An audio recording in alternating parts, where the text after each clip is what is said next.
Welcome to another episode of Wannabe Canon. This is part 4 of my DCU Reboot titled Batman and Superman Public Enemies. Enjoy.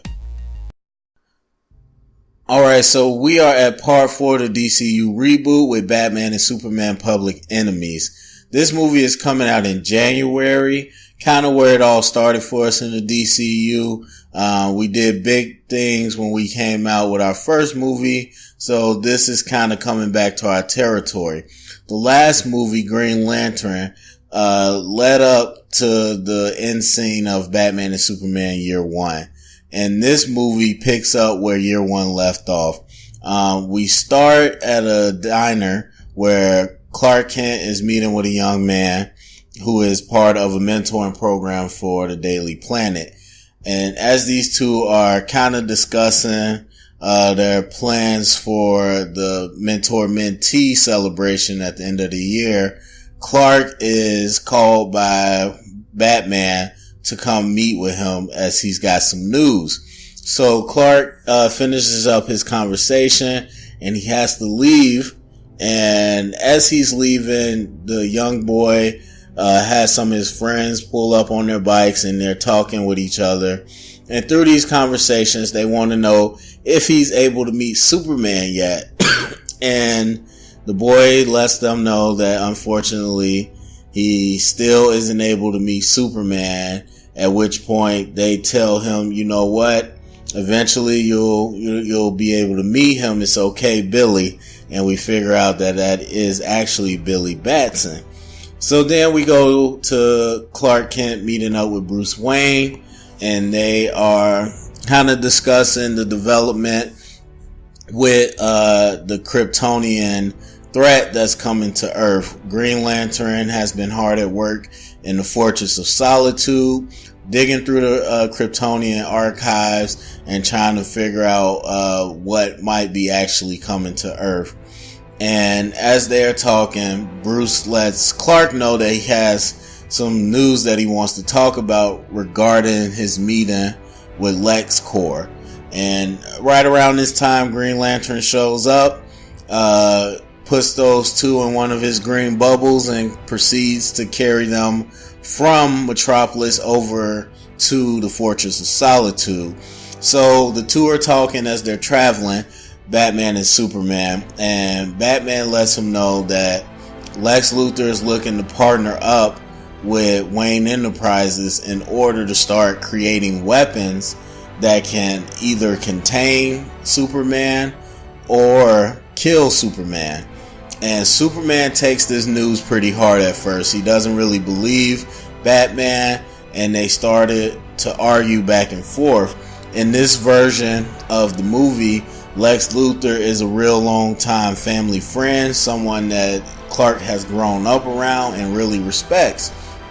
And so in order to get Clark to realize that he's telling the truth, once they get back to the Fortress of Solitude and they talk with Green Lantern about his plans, Batman lets Clark know that he's seen Lex Luthor and LexCorp in some criminal dealings in the past, and that ever since he got back to Gotham 5 years ago, he's always known Lex Luthor is a criminal.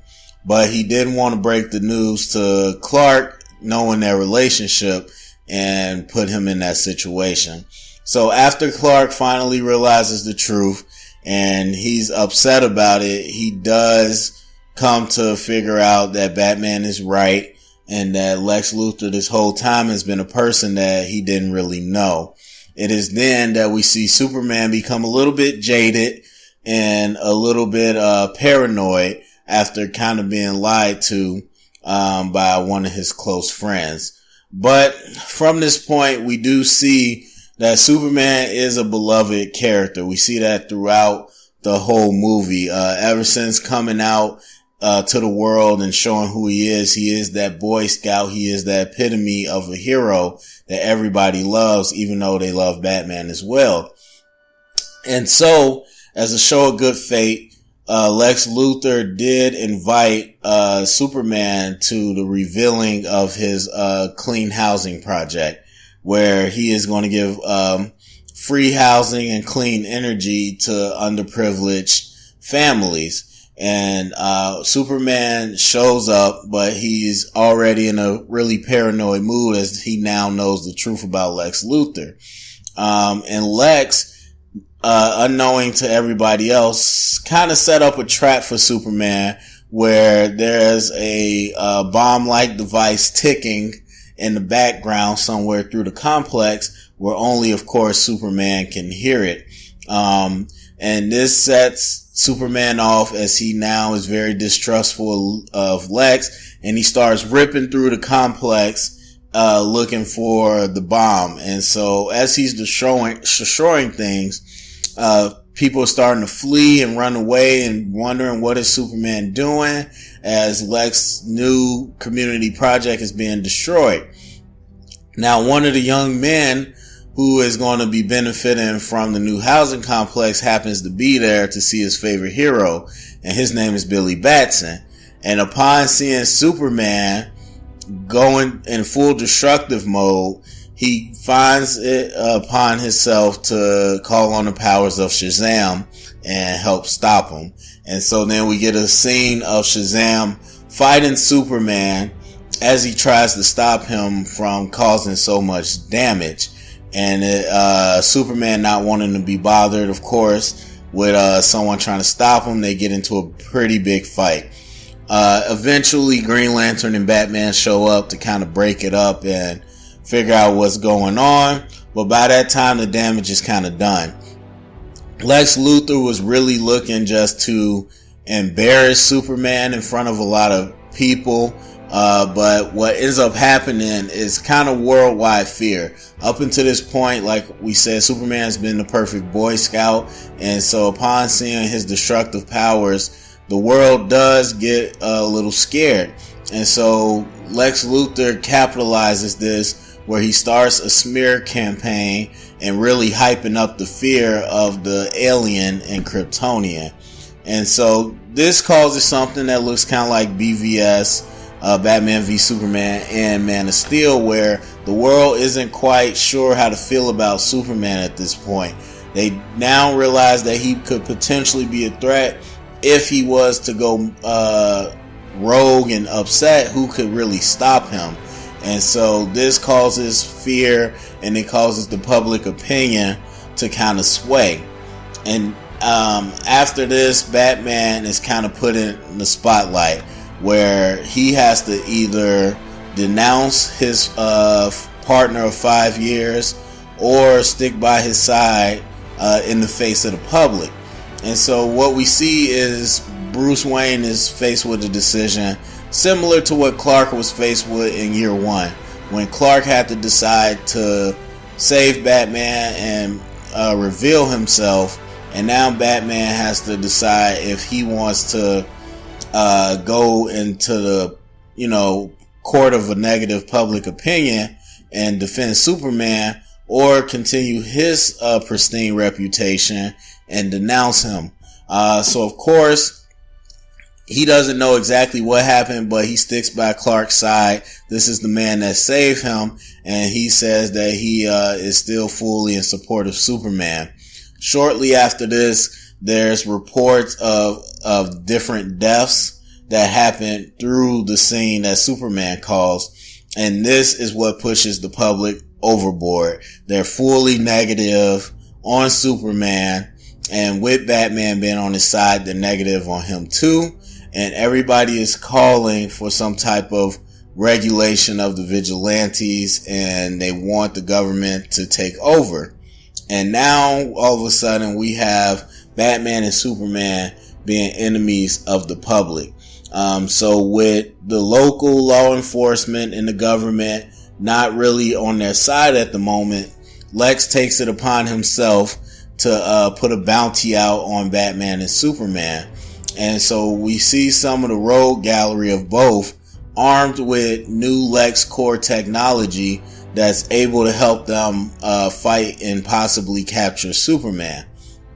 Lex sits back and he pretty much is using this as a test trial for his products. But he also, of course, wants to take Superman down.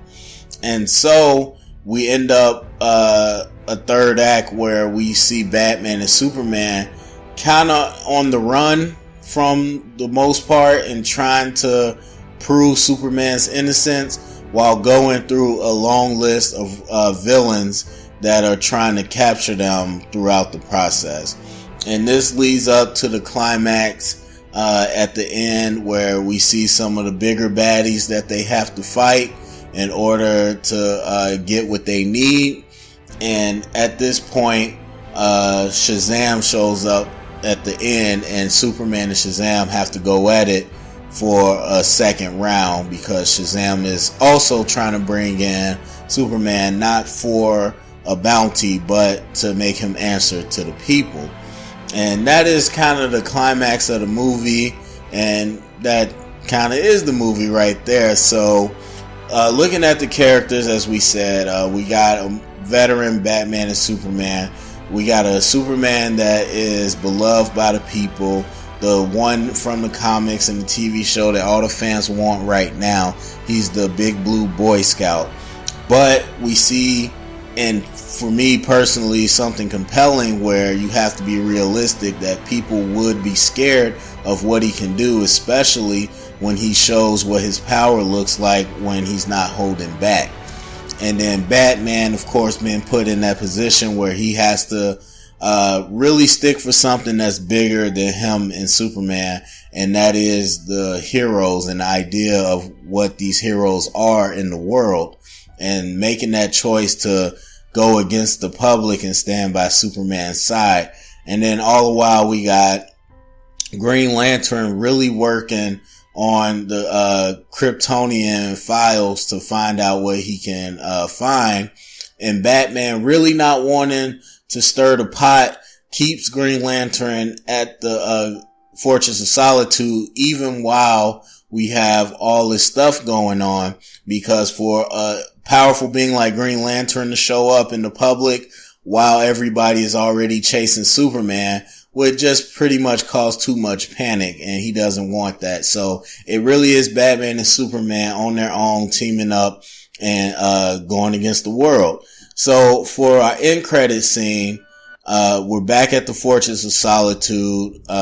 We have Batman, Superman, and Green Lantern going through the through the Kryptonian files and kind of getting a break in the case, when there's a knock at the fortress, and in comes Wonder Woman, and she explains that she is Princess Diana of Themyscira, and that she has been seeking Superman. And she says, but before I explain, could we please get something warm for my young friend here? And behind her comes a young Barry Allen that she has sought out and is now traveling with. And that is where the movie ends. So that is Public Enemies. Please let me know what you thought about it. Go to the comment section. Tell me what you thought about the pitch and the DC or the DCU reboot in general. Like, comment, subscribe. And of course, look out for part 5, The Question, Night of the Owl, coming out soon. And yeah, if you heard it here, it's official canon.